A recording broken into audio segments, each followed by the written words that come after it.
Salam sejahtera bagi kita semua yang saya hormati, dosen pengampu mata kuliah mesin turbin, Pak Fauzun dan Pak Suryanto, di mana pada kesempatan kali ini saya akan membuat video mengenai resum pertemuan minggu pertama dan menjawab secara lisan di video ini terhadap tugas-tugas yang sudah diberikan.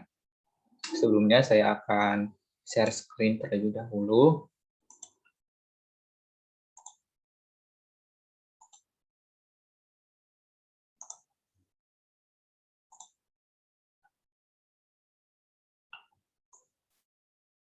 Baik, sebelumnya saya akan memperkenalkan diri saya terlebih dahulu. Nama saya Andres Lubis, NIM 4232001008. Saya dari kelas RPE 3A Pagi, Prodi Rekayasa Pembangkit Energi. Jadi pada video bagian pertama, saya akan menjelaskan mengenai pengantar kuliah minggu pertama. Jadi pada pertemuan minggu pertama kemarin itu yang pertama kali dijelaskan kontrak kuliah, di mana kontrak kuliah ini dijelaskan oleh Pak Fauzun dan Pak Suryanto, dan penjelasan dibagi menjadi dua sesi. Yang sesi pertama itu mengenai deskripsi mata kuliah, dan sesi kedua mengenai deskripsi sistem pembelajaran. Jadi pada sesi pertama mengenai deskripsi mata kuliah itu dijelaskan bahwa mata kuliah mesin turbin ini akan difokuskan pada pembelajaran mesin turbin gas dan uap. Dan pada sesi kedua untuk deskripsi sistem pembelajaran, di mana mata kuliah mesin turbin ini akan dilakukan menggunakan sistem pembelajaran luring dan daring, di mana daring akan dilaksanakan pada setiap malam Senin, di mana akan dilakukan Zoom kelas besar, di mana kelas RPEA dan B pagi akan digabung dengan kelas malam juga.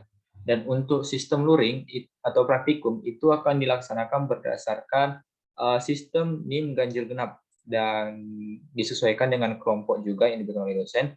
Dan untuk waktunya itu sesuai dengan jadwal yang telah diberikan CU. Jadi pada praktikum yang akan dilakukan itu akan difokuskan pada simulasi simgenik, di mana simulasi simgenik ini akan menjelaskan bagaimana kita mengontrol suatu power plant itu menggunakan digitalisasi. Yang kedua itu ada sedikit materi pengenalan PLTU oleh Pak Suryanto. Jadi di mana yang saya bisa simpulkan mengenai penjelasan beliau, di mana PLTU itu lokasinya itu sering di dekat sumber air, misalnya di dekat laut.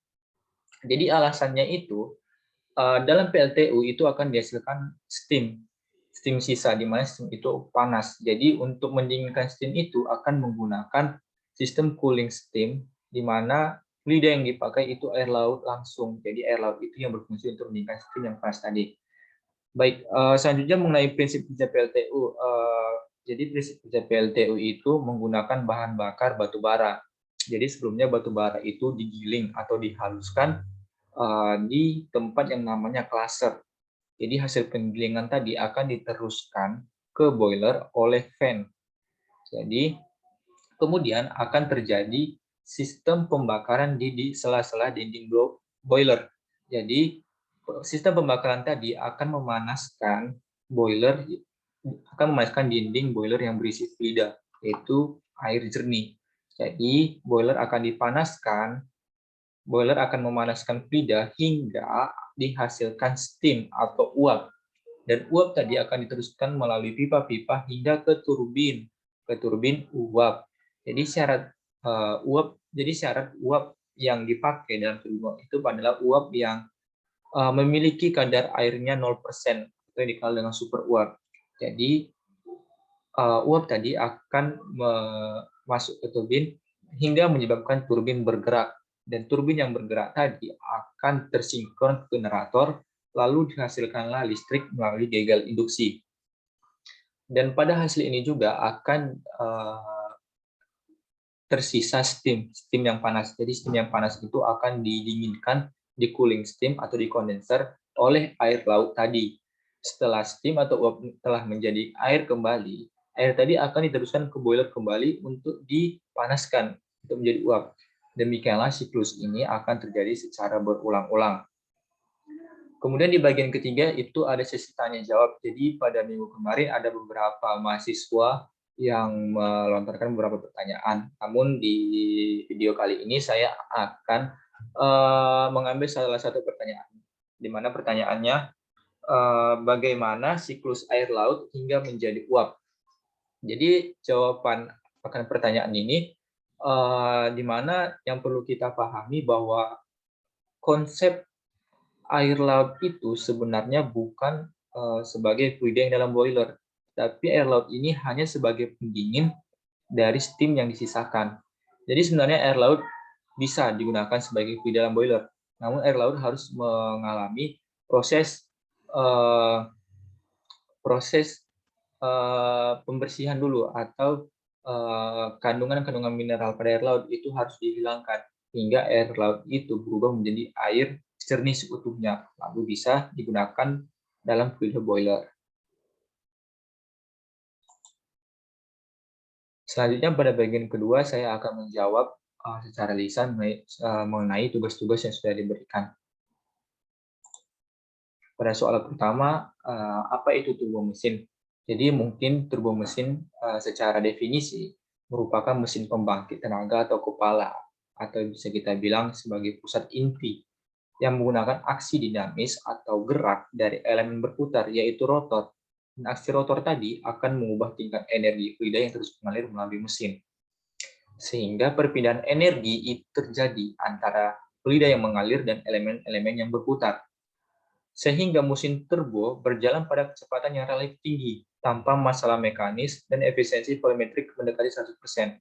Inilah mengapa turbo mesin itu efektivitas kerjanya sangat baik, di mana mesin turbo itu bisa bekerja dengan kecepatan yang tinggi tanpa terjadi kendala sedikit apapun, sehingga turbo mesin ini sangat baik untuk mengolah sesuatu dalam waktu yang efisien dan seefektif mungkin.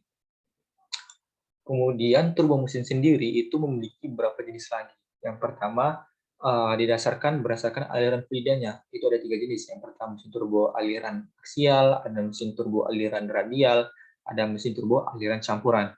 Kemudian turbo mesin itu ada beberapa jenis lagi yang didasarkan berdasarkan konversi energinya. Yang pertama ada turbo mesin yang daya serapnya untuk meningkatkan tekanan fluida atau head. Yang kedua itu kebalikannya, turbo mesin yang menghasilkan tenaga dengan mengembangkan fluida ke tekanan atau head yang lebih rendah, atau tekanan atau head-nya itu diturunkan. Soal yang kedua, apa perbedaan turbin, pompa, kompresor, fan, dan blower? Jadi pada pertanyaan ini mungkin saya akan menjelaskan perbedaan dari kelima mesin ini melalui definisinya masing-masing. Jadi yang pertama ada turbin. Jadi turbin ini mesin penggerak di mana energi fluida kerja dipergunakan langsung untuk mesin turbin. Jadi dari prinsip kerjanya, turbin dapat dikatakan sebagai mesin yang digerak oleh fluida yang bersidi konstan. Jadi seperti contoh dalam PLTU itu pasti memakai turbin uap. Jadi fluidanya itu air. Jadi setelah fluida dipanaskan, maka akan dihasilkan uap atau energi panas. Dan energi panas tadilah yang merespon terjadinya perputaran roda turbin. Kurang lebih seperti itu. Kemudian pompa. Jadi pompa ini merupakan mesin yang digunakan untuk menggerakkan fluida. Jadi pompa menggerakkan fluida dari tempat bertekanan rendah ke tempat dengan yang bertekanan lebih tinggi.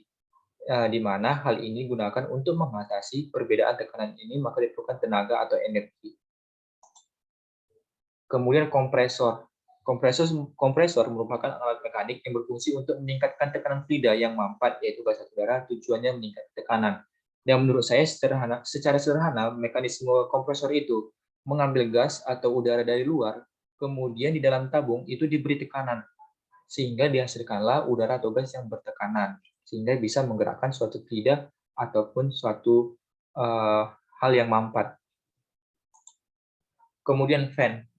Fan merupakan peralatan yang menyebabkan atau menghasilkan aliran suatu fluida gas dengan cara menciptakan sebuah perbedaan tekanan melalui pertukaran momentum dari bilah fan ke partikel fluida gas. Kemudian blower.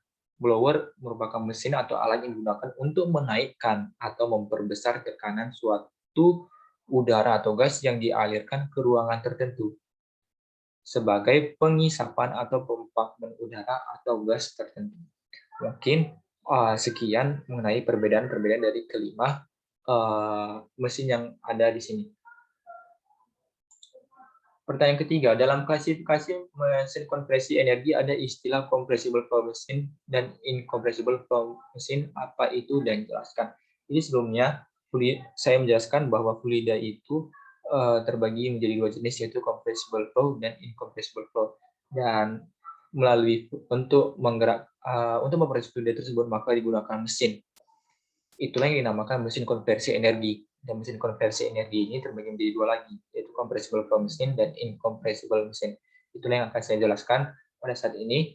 Jadi perbedaannya, jadi untuk perbedaannya sendiri, compressible flow mesin, jadi dalam mesin ini, fluida atau densitas fluida yang mengalir adalah konstan selama proses aliran. Jadi sistematis kinerja compressible flow mesin ini menggunakan fluida yang konstan dan aliran fluida itu konstan. Sedangkan incompressible flow mesin itu kebalikannya. Jadi incompressible flow mesin ini menggunakan densitas fluida yang tidak tetap atau tidak konstan selama proses aliran. Jadi dia berubah-ubah setiap proses. Dengan kata lain, densitas fluida berubah dari titik ke titik lain dalam aliran kompresibel selama proses aliran. Dan yang terakhir, pertanyaan keempat, apa itu extended turbo mesin dan berikan contohnya. Jadi menurut saya extended turbo mesin itu merupakan versi mesin turbo yang diperpanjang atau di-upgrade dari model kinerja turbo machinery satu dimensi linear ke linear lainnya. Dan untuk extended turbo mesin itu berbentuk balok berisi hubungan gas linear yang menghubungkan keadaan gas dengan perubahan entalpi, entropi, dan momentum yang diketahui. Dan menurut sumber yang saya cari, contoh-contoh dari turbo mesin ini ada 3. Yang pertama, pompa sentrifugal, fans, dan exhausters.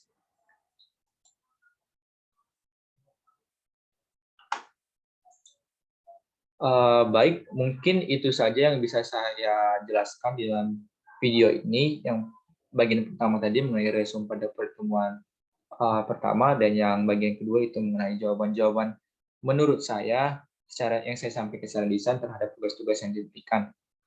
Kurang dan lebih dalam penjelasan yang saya berikan, saya mohon maaf dan terima kasih.